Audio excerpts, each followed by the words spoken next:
बाहर। तो आप सबों का वेलकम है और आज हम लोग जानने वाले हैं पार्ट 2 में, यानी पिछला जो हम लोग का क्लास था वह पार्ट 1 में हम लोग ने उसका डिस्कशन करे थे और आज हम लोग पार्ट 2 के अंतर्गत आने वाले हैं। जो छूटा हुआ सवाल है उसको हम लोग चर्चा करने वाले हैं, जो हमारा संडे में टेस्ट एग्जाम लिया गया था। तो चलिए जुड़े रहिए, बहुत कुछ नया अपडेट सीखने को मिलेगा, तो साथ बने रहिए और आज नए अप्रोच को देखने का काम करते हैं। तो आज का पहला क्वेश्चन है, सीक्रेट्स ऑफ नेचर किताब किसने लिखा था? द सीक्रेट्स ऑफ नेचर भी पूछ सकता है। तो आपको ध्यान देना है, जो लुवेनहॉक है इसने इस किताब का लिखने का काम किए थे।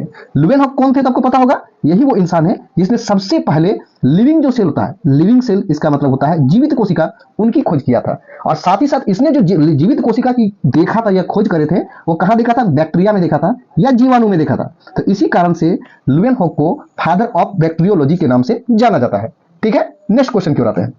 दूसरा सवाल है आपका, भारत का कोशिका विज्ञान का जनक किसे कहा? देखिए, अगर सवाल में सिर्फ और सिर्फ कोशिका विज्ञान का जनक यानी साइटोलॉजी के पिताजी कहा जाए तो ध्यान दीजिएगा, तब आंसर होगा आपका रॉबर्ट हुक। कब? जब कोशिका विज्ञान का जनक कहा जाए। लेकिन क्वेश्चन में भारत के कोशिका विज्ञान का जनक है, इसलिए रॉबर्ट हुक नहीं होगा। इसका आंसर होगा सी, ए.के. शर्मा।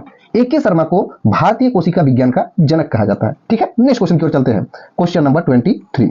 कोशिका का जो मस्तिष्क होता है, मस्तिष्क को हम लोग दिमाग भी बोल सकते हैं, कौन होता है? कौन है कोशिका का जो पूरा का पूरा कंट्रोल सिस्टम को संभालता है? तो मान लीजिए कि ये कोशिका है, तो इसका क्या होता है? एक केंद्रक होता है, और यही वो केंद्रक होता है जिसको हम लोग क्या कहते हैं? इंग्लिश में न्यूक्लियस कहते हैं, जो ऑप्शन नंबर सी में दिया हुआ न्यूक्लियस। तो यही वो केंद्रक है जो कोशिका को क्या करता है? कंट्रोल करने का काम करता है। इसीलिए कोशिका का दिमाग या मस्तिष्क केंद्रक यानी न्यूक्लियस को कहा जाता है। क्लियर है? आगे चलते हैं नेक्स्ट क्वेश्चन की ओर। सवाल है 24 नंबर, नेटल बिच्छू के डंक में कौन सा अम्ल पाया जाता है? देखो, इसके साथ ही साथ अगर आपको चींटी भी बोलेगा तो घबराना नहीं है। चींटी के डंक, नेटल या बिच्छू के डंक में कौन सा अम्ल पाया जाता है? तो आपको जानना है मेथेनोइक अम्ल पाया जाता है, ऑप्शन नंबर 2। लेकिन ध्यान दीजिएगा, ये मेथेनोइक अम्ल जो होता है ये IUPAC नाम है, आईपैक नाम है। इसका एक कॉमन नाम भी है। क्या नाम है? कॉमन नाम है, जिसको लोग बोलते हैं फॉर्मिक एसिड। क्या बोलते हैं? फॉर्मिक अम्ल बोलते हैं। तो अगर आपका सवाल में मेथेनोइक अम्ल ना देकर फॉर्मिक अम्ल दिया हुआ है तो पर भी आंसर आपका होगा। क्लियर है? इसी का फॉर्मूला होता है HCOOH। क्या फॉर्मूला होता है? HCOOH होता है। यही वो मेथेनोइक अम्ल है जिसका उपयोग आपका किसमें करते हैं? फल जो होता है, इस फलों का संरक्षण में आपका मेथेनोइक अम्ल का इस्तेमाल किया जाता है। लेकिन मैंने कल बताया था कि फल छोड़कर अगर आपका खाद्य पदार्थ की चर्चा किया जाए, खाद्य पदार्थों के संरक्षण में उस समय एथेनोइक अम्ल का इस्तेमाल होगा। क्लियर है? आगे चलते हैं। नेक्स्ट क्वेश्चन है, इनमें से कौन सा कथन सही हो सकता है? क्या सही हो सकता है? सभी भस्म क्षार होते हैं, सभी क्षार भस्म नहीं होते हैं, ए और बी दोनों या इनमें से कोई नहीं। तो आपको जानना है कि ऐसे स्टेटमेंट में आपको सबसे पहला जानना है कि भस्म कितने प्रकार के होते हैं। तो आपको पता होना चाहिए भस्म 2 प्रकार के होते हैं। वो भस्म जो जल में आपका पूरी तरह घुल जाए या विलय हो जाए उसे हम लोग कहते हैं क्षार। मतलब जो जल में पूरा पूरा घुल जाएगा उसे क्या कहेंगे? क्षार कहेंगे। और वैसे भस्म जो जल में पूरी तरह से नहीं घुलेंगे उसे एक प्रकार का हम लोग भस्म में ही कहेंगे। इसका मतलब ये होता है कि जितने भी क्षार होते हैं वो सभी के सभी भस्म होगा, क्योंकि ये जल में घुलेगा तो पूरा का पूरा वो भस्म का ही तो हिस्सा है। लेकिन भस्म जो होता है वो जल में घुलता भी है और नहीं भी घुलते हैं, इसलिए जो भस्म होते हैं 2 कैटेगरी में आता है। यहां पर एक बात हम लोग स्टेटमेंट कर सकते हैं, क्या कह सकते हैं कि सभी जो जितने भी भस्म है वो क्षार नहीं हो सकते हैं, क्योंकि कोई कोई पानी में नहीं घुल सकता है। लेकिन जितने भी क्षार होंगे वो सभी के सभी क्या होंगे?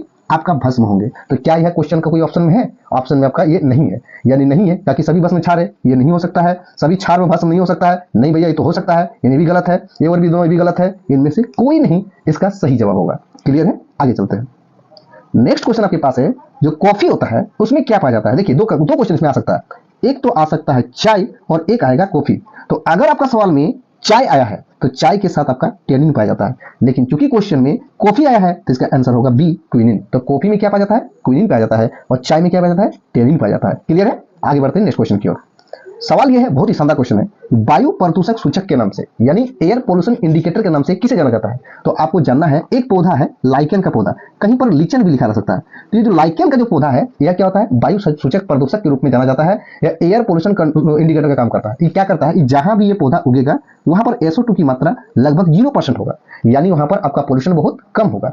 यही वो लीकेन है जिसका इस्तेमाल हम लोग क्या करते हैं बताइए? जैसे किसी को अगर मिर्गी का रोग लग गया है, कौन सा रोग? मिर्गी का दौरा पड़ता हो या मिर्गी का रोग लगा हुआ है, तो उसके उपचार के लिए हम लोग लाइकन का पौधा का ही इस्तेमाल करते हैं। ठीक है? ये लाइकन जो है आप बहुत ही इंपॉर्टेंट चीज है। आपको एक बात और यहाँ पर याद रख सकते हैं कि जो लाइकन होता है ना, 2 अलग अलग चीजों के किंगडम से मिलकर बना होता है। लीचन या लाइकन बोलिएगा, क्या क्या? तो ये जो है ना आपका एक कवक और एक सेवाल, ये दोनों ही अलग किंगडम के आपके अलग अलग किंगडम के होने के बावजूद भी यह दोनों का संयोग से मिलकर एक लाइकन पौधा का निर्माण होता है। ठीक है, समझ गए। इसका इस्तेमाल कहाँ करते हैं, तो इसका जो लीफ होता है, इसका जो पेपर बनाते हैं, और पेपर बनाने के बाद हम लोग लिटमस पत्र के रूप में इसका इस्तेमाल करते हैं। तो बोलेगा लिटमस पेपर जो होता है, लिटमस पेपर में किसका पत्ता का इस्तेमाल किया जाता है, तो लाइकेन का पत्ता का इस्तेमाल किया जाता है। और हम लोग जानते हैं कि लिटमस पेपर में अगर हम डालेंगे लाल को, अगर हम लोग डालेंगे किसमें, क्षार में डालेंगे, तो क्षार में डालने से वह नीला हो जाएगा। और अगर नीला को हम लोग कहाँ डालेंगे, अगर नीला को अम्ल में डालेंगे तो क्या हो जाएगा, लाल हो जाएगा। तो ये हमने क्वेश्चन एक देखा। हालांकि ये क्वेश्चन था वायु प्रदूषक सूचक के रूप में किसका इस्तेमाल करते हैं, इसका आंसर होगा लाइकेन होगा। क्लियर है, समझ में आ रहा है सबको, किसी को कोई दिक्कत। चलिए आगे चलते हैं, नेक्स्ट क्वेश्चन चलते हैं 28 नंबर की ओर। फारेनहाइट। फारेनहाइट पैमाने में मानव का शरीर का टेम्परेचर कितना होता है। देखिए मानव का शरीर का टेम्परेचर जो है ना 3 पैमाने पूछ सकता है। एक तो पूछेगा डिग्री सेल्सियस में, तो डिग्री सेल्सियस में पूछेगा तो 37 डिग्री सेल्सियस होगा, ध्यान रखिएगा। एक तो पूछेगा आपका केल्विन पैमाने पे, केल्विन बोलेगा तो 310 केल्विन होगा, ठीक है। और एक पूछेगा आपका फारेनहाइट पैमाने में, तो फारेनहाइट में बोलेगा तो 98.6 डिग्री फारेनहाइट होगा। तो ऑप्शन में देखना है पूछा किसमें है, फारेनहाइट पैमाने में। क्या कहीं पर 98.6 डिग्री सेल्सियस है, 98.6 है, ऑप्शन में कहीं नहीं है। इसका मतलब ऑप्शन नंबर डी होगा। क्लियर है, किसी को कोई दिक्कत। चलिए आगे की ओर बढ़ते हैं, नेक्स्ट क्वेश्चन की ओर। 29 नंबर का क्वेश्चन बता रहा है कि भारी जल, अच्छा भारी जल को बोलते हैं D2O यानी ड्यूटेरियम ऑक्साइड बोलते हैं। भारी जल का आप दिखाई दे रहा है अनुभार ज्ञात करने बोल रहा है। अनुभार का मतलब यहां पर देखिएगा तो डायरेक्ट ट्रिकी भाषा में याद कर लीजिए, D2O में यहाँ पर 2 है और इसको एक प्रकार से 0 मान लीजिए, तो आपका अनुभार जो हो गया इसका 20 होगा। भारी जल को हम लोग क्या बोलते हैं, ड्यूटेरियम ऑक्साइड बोलते हैं, और इसका अनुभार का वैल्यू कितना होगा, 20 यानी 20 होगा, जो हमको दिखाई दे रहा है। नेक्स्ट क्वेश्चन कराते हैं। फ्रेंच प्रणाली। देखिए फ्रेंच प्रणाली का मतलब ही होता है CGS प्रणाली। अलग अलग पैमाना या प्रणाली होता है, जिसमें आपने देखा हुआ 4 गो प्रणाली होता है। एक प्रणाली का अगर नाम बोलेंगे तो उसका नाम क्या है, तो बोलेंगे फुट पाउंड सेकेंड, FPS प्रणाली, यह एक पहला प्रणाली है। दूसरा है आपका CGS प्रणाली, ठीक है। तीसरा है आपका MKS प्रणाली, और चौथा है आपका SI प्रणाली या SI सिस्टम, ठीक है। तो उनमें से हमको CGS प्रणाली बोला गया। FPS मतलब फुट पाउंड सेकंड होता है, CGS मतलब होता है सेंटीमीटर ग्राम सेकंड होता है, और MKS मतलब होता है मीटर किलोग्राम सेकंड होता है, और SI मतलब सिस्टम ऑफ इंटरनेशनल होता है। तो इसी CGS प्रणाली को हम लोग क्या कहते हैं, फ्रेंच प्रणाली बोलते हैं। और फ्रेंच प्रणाली में हम जानते हैं कि जो भार है, ये भार जो फॉर्मूला होता है W बराबर क्या होता है, mg होता है, ठीक है। मास इंटू ये गुरुत्व त्वरण यानी A के बराबर होता है। तो आप बताइए मास का होता है किलोग्राम और A का होता है मीटर प्रति सेकंड स्क्वायर। ये होता है MKS प्रणाली में। लेकिन चूंकि क्वेश्चन ने बोला है फ्रेंच प्रणाली में क्या होता है, तो यहाँ पर किलोग्राम की जगह पर ग्राम होगा, मीटर की जगह पर सेंटीमीटर होगा, और यहाँ पर सेकंड की जगह पर सेकंड ही स्क्वायर होगा। तो क्या ऑप्शन में ग्राम सेंटीमीटर पर सेकंड स्क्वायर है, तो जी हाँ थर्ड नंबर है। तो ये ऑप्शन नंबर सी इसका करेक्ट आंसर होगा। चलिए आगे की ओर चलते हैं, नेक्स्ट क्वेश्चन की ओर। बहुत ही अच्छा क्वेश्चन है। सूर्य और पृथ्वी के बीच की मध्यम दूरी को क्या कहते हैं।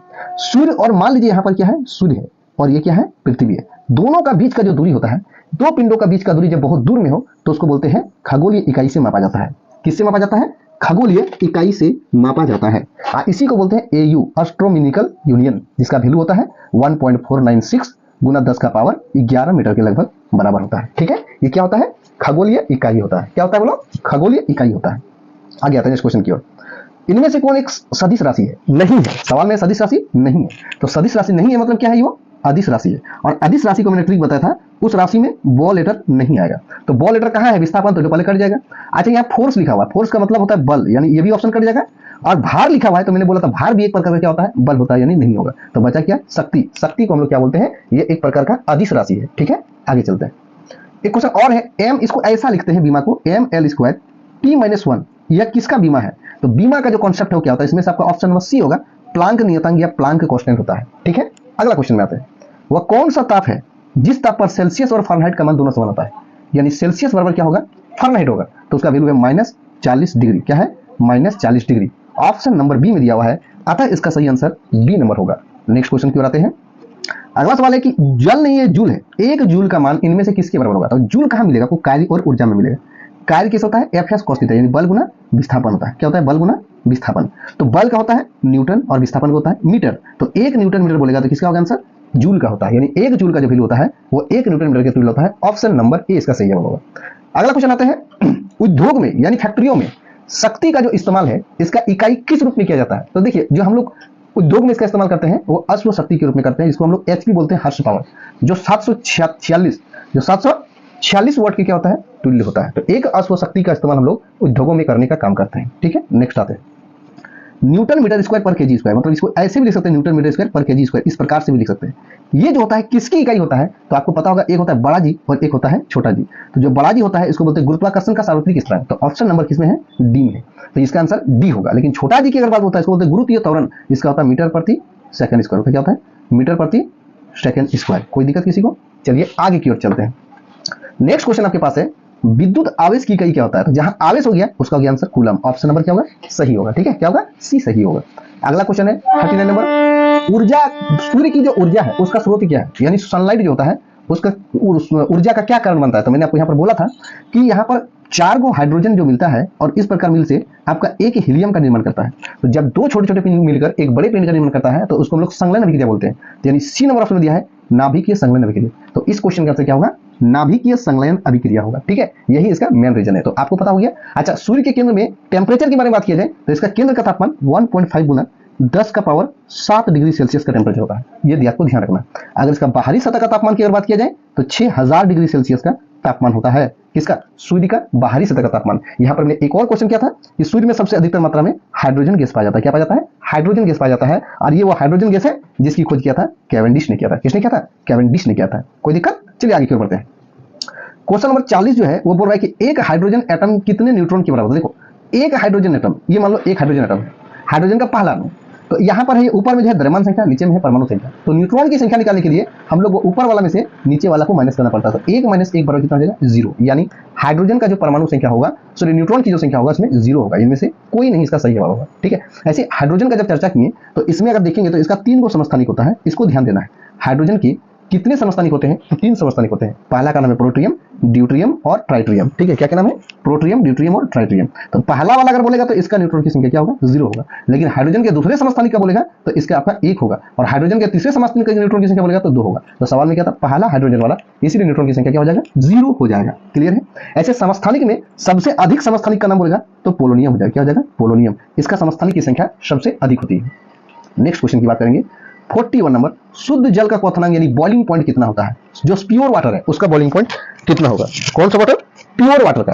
तो प्योर वाटर का तो सबसे पहले हम लोग जानते हैं 100 डिग्री सेल्सियस होगा। तो क्या सेल्सियस में 100 डिग्री है, 100 के है, नहीं होगा। -100 है, नहीं होगा। अब केल्विन में दे दिया है, तो केल्विन में जो होता है 100 डिग्री सेल्सियस हाईएस्ट पैमाना होता है सेल्सियस पैमाने का। तो केल्विन में हाईएस्ट क्या होता है, 373 केल्विन का, इसलिए ऑप्शन नंबर क्या होगा, डी होगा इसका।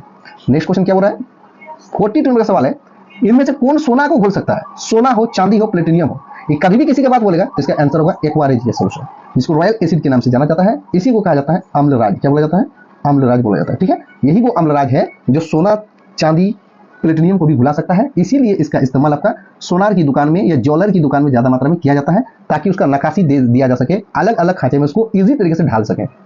अगला सवाल है, क्षार सार्वत्रिक सूचकों के रंगों को किस रूप में बदल देता है। देखो क्षार कैसे परिवर्तन करता था, मैंने आपको बोला था कि जो लाल है इस लाल को यह नीला कर देगा। क्या कर देगा, नीला कर देगा। मान लीजिए आपके पास लिटमस पेपर का लाल पेपर है, इसको आप अगर साबुन में, कहां पर, साबुन का अगर आप घोल में डाल दिए या फिर आपने निरमा या किसी चीज में डाल दिए, डिटर्जेंट वाला चीज में, तो आपका लाल रंग आपका नीला ऑटोमेटिक कन्वर्ट हो जाएगा। तो किसमें आंसर होगा इसका, नीला, option number C. Next question आपका 44 नंबर, इनमें से कौन सा कथन क्षार के संबंध में सही नहीं है। क्षार के संबंध, देखिए क्षार किसे कहते हैं, सबसे पहले क्षार वही होगा जो जल में घुलकर OH- आयन देगा। क्षार वही होगा जो आपका कैसा होगा, कड़वा होगा। क्या होगा, कड़वा होगा। खट्टा कौन होता है, तो खट्टा होता है आपका अम्ल। क्षार क्या होता है, कड़वा होगा। ठीक है, तो लाल लिटमस को नीला, यानी नीला कर देगा, ये भी सही है क्योंकि लाल को नीला करता है। और बोला कि इनमें सही नहीं है, पूछा है, ध्यान देना है। तो सबसे पहले तो नीला करता है, ये तो सही है, ये तो नीला करता है, ये तो है। OH आयन का निर्माण करता है, भी है। स्वाद में कसेला होता है, मतलब कड़वा होता है। हाइड्रोजन करता है, ये गलत बात है, क्योंकि ये तो भाई आपका सिर्फ और सिर्फ अम्ल करता है। यानी इसका ऑप्शन होगा डी नंबर, ऑप्शन क्या होगा, डी। क्लियर है? नेक्स्ट क्वेश्चन आते हैं। जो खाने वाला साधारण नमक है इसको बोलते हैं NaCl बोलते हैं। क्या बोलते हैं, NaCl। NaCl का मतलब होता है सोडियम क्लोराइड। क्या होता है, सोडियम क्लोराइड, जो ऑप्शन नंबर बी में दिया हुआ, इसको हम लोग क्या सोडियम क्लोराइड के नाम से जाना जाता है। नेक्स्ट क्वेश्चन है, बर्फ को पिघालने के लिए किसका प्रयोग करते हैं। तो देखिए यही नमक मिला देने से आपका बर्फ क्या हो जाएगा, पिघल जाएगा। जैसे मान लो ऐसा ठंडा प्रदेश में चल गए जो हर तरफ बर्फ जमा हुआ है, तो उस बर्फ को पिघलाने के लिए हम लोग नमक डालते हैं, और नमक को यहाँ पर कहा जाता है सोडियम क्लोराइड, NaCl। तो इसीलिए इस क्वेश्चन का आंसर सही होगा बी। क्या होगा आंसर, बी होगा। नेक्स्ट क्वेश्चन लोग आते हैं, यदि किसी पिलियन से नीला लिटमस का रंग लाल रंग में बदल जाता है तो क्या होगा। अच्छा, लाल रंग में बदलेगा कौन, तो अम्ल बदलेगा। देखो आपको मैंने बोला था कि जिसका लास्ट में लौ होगा वो 2 गो लौ लेके आएगा, यानी लाल लेके आएगा, तो लाल मतलब अम्ल हो गया। अम्ल का पीएच का मान हमेशा क्या होगा? 7 से कम होगा। 7 से कम किसमें है? 7 इसमें नहीं है, इसमें नहीं है, इसमें नहीं है, ऑप्शन नंबर डी सही हो गया। तो अम्ल का पीएच मान 7 से कम होता है, इसीलिए इस क्वेश्चन का आंसर क्या होगा? डी होगा। नेक्स्ट क्वेश्चन आते हैं। बोला पीएच का जो मान है 7 से 14 बढ़ गया, मतलब जितना 7 से बढ़ेगा वो क्या बढ़ जाएगा? आपका क्षार कहलाएगा। क्या कहलाएगा? आपका क्षार कहलाएगा। तो क्षार का क्वालिटी में क्या होता है? OH माइनस में क्या लिखा हुआ है? कमी। गलत बात, ये OH माइनस में वृद्धि कराएगा। H प्लस की जहां H प्लस है तो ये अम्ल हो ही, क्षार नहीं होता, अम्ल होगा। तीसरा में OH की सांद्रता में वृद्धि, बिल्कुल सही जवाब। जितना आपका पीएच का मान ज्यादा होगा उतना OH का सांद्रता में वृद्धि होगा। इसका मतलब एक जान लीजिए, क्षार जो होता है 2 प्रकार का होता है। एक होता है प्रबल और एक होता है दुर्बल, मतलब एक स्ट्रॉन्ग होगा और एक क्या होगा? आपका वीक होगा। ठीक है, तो स्ट्रॉन्ग और वीक किसे कहते हैं समझिएगा। अगर 7 के नजदीक है, जैसे 7 है पीएच मान, अगर आपके पास 7 है तो 7 के जो नजदीक होगा वो आपका क्या होगा? वीक क्षार होगा। और जितना वैल्यू ज्यादा होगा 14 तरफ जाएगा वो आपका क्या होगा? स्ट्रॉन्ग क्षार होगा। तो 7 से लेकर 9 तक का जो अगर पीएच मान होगा वो वीक क्षार का कैटेगरी में आएगा, और 9 से लेकर 14 तक का अगर देखा जाए तो आपका स्ट्रॉन्ग क्षार कैटेगरी में देखने को मिलेगा। ठीक है, सबसे ज्यादा स्ट्रॉन्ग क्षार होता है NaOH, सोडियम हाइड्रोक्साइड। कितना होता है? लगभग 14 होता है। क्लियर है? नेक्स्ट अगला सवाल है 39 नंबर। खाद्य पदार्थ का परिरक्षण। देखो मैंने बोला था आपको 2 प्रकार का है, एक तो आपका आएगा फूड प्रिजर्वेटिव आएगा और दूसरा आएगा आपका फ्रूट प्रिजर्वेटिव। तो जहां फूड मतलब खाद्य पदार्थ बोलेगा वहां पर हो जाएगा एसिटिक एसिड हो जाएगा, और जहां फल बोलेगा वहां पर हो जाएगा फार्मिक एसिड हो जाएगा। फॉ से फल भी होता है और फॉ से क्या होता है? फार्मिक एसिड भी होता है। ठीक है, जो चीटी नेटल या बिच्छू कटक में पाया जाता है। यहाँ एसिडिक एसिड में एक क्वेश्चन बताता हूँ। जब लोग विगनर का इस्तेमाल करते हैं, जो सिरका का हम लोग जानते हैं, सिरका, इस सिरका को बनाने में जो हम लोग चटनी वटनी होता है उसमें इसका इस्तेमाल होता है, तो सिरका को बनाने में हम लोग किसका इस्तेमाल करते हैं? एसिडिक एसिड का इस्तेमाल करते हैं। ठीक है, तो इसमें आपका 5% अगर देखा जाए तो आपको क्या होगा बताइए? एसिडिक एसिड होगा। बाकी 95% जो होगा वो आपका क्या होगा? जल होगा। क्या होगा?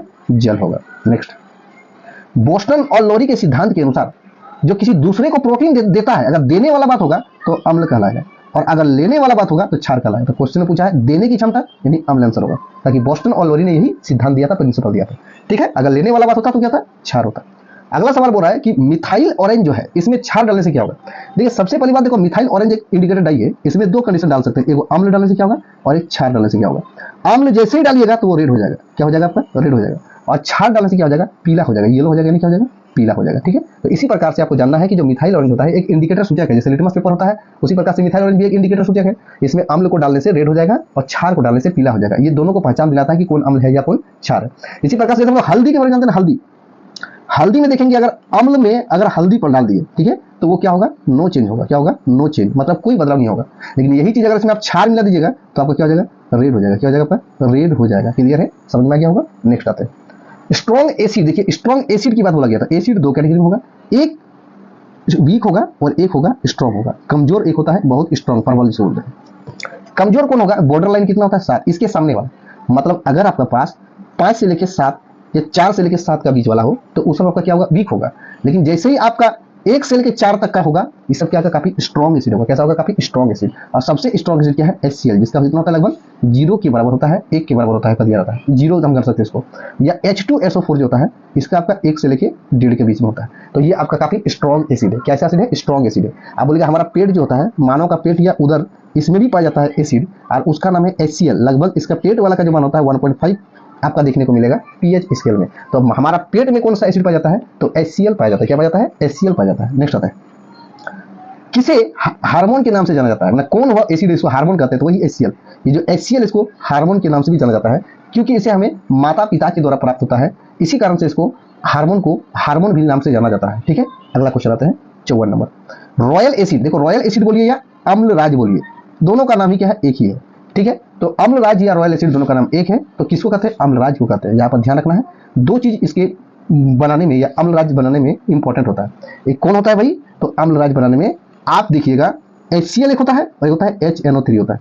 इसमें HCl का 3 अणु और नाइट्रिक अम्ल का 1 अंश जब आपस में मिलता है तब आपका वो अम्लराज बनता है। काफी इंपॉर्टेंट सवाल वाला है, एकदम इसको ध्यान में रखना। इसका उपयोग सोनार की दुकान में किया जाता है। क्यों किया जाता है इसका उपयोग वहां पर? क्योंकि वह सोना, चांदी और प्लेटिनियम को घुला लेता है। ठीक है, नेक्स्ट क्वेश्चन आते हैं। अम्ल वर्षा का चर्चा हुआ है, किसका प्रभाव अधिक कौन होता है? इस अम्ल वर्षा में किसका प्रभाव अधिक होता है? तो आंसर होगा इसका SO2। ध्यान दीजिएगा, इसमें 2 इंपॉर्टेंट है, एगो SO2 इंपॉर्टेंट है, एगो NO2 इंपॉर्टेंट है। सबसे अधिक प्रभाव होता है SO2 का। कितना होता है? 2/3 हिस्सा। NO2 का 1/3 हिस्सा होता है। अधिक ये होता है। क्यों? क्योंकि यह क्या होता है? जैसे ही जल के साथ मिलता है वो H2SO4 सल्फ्यूरिक अम्ल बना जाता है, जो काफी आपका एक्टिव है, आपका जिसे गंधक अम्ल के नाम से भी जाना जाता है। अम्लों का राजा भी जिसे कहा जाता है, ठीक है। और ये NO2 जब जल के साथ मिलता है तो आपका बन जाता है HNO3 बनता है। क्या बन जाता है? HNO3 नाइट्रिक एसिड बन जाता है। तो अम्ल वर्षा में सबसे अधिक प्रभाव कौन डालता है? SO2 यानी सल्फर डाइऑक्साइड डालता है, ठीक है। तो यहां तक का हमने देखा, ये जो सवाल था जीके का सवाल जो था, ये सारा सवाल को आप लोग के बीच में अप्रोच कर दिया गया है। बाकी आपका 56 नंबर से जो है 75 नंबर तक वो मैथ का सवाल है। तो उन सारे सवाल को देखने के लिए आप जो है हमारे जो TSI लक्ष्मण ग्रुप का जो ग्रुपिंग चलता है, ऑनलाइन ग्रुपिंग चलता है, उस ग्रुप में आप लोग ज्वाइन हो सकते हैं। वहां पर सारे प्रश्न को जो है बारीकी से समझाया गया है, ठीक है। तो आशा करते हैं आप लोग को यह वीडियो कुछ हेल्पफुल लगा होगा। हमारे साथ जुड़े रहें। जोहार, जय हिंद।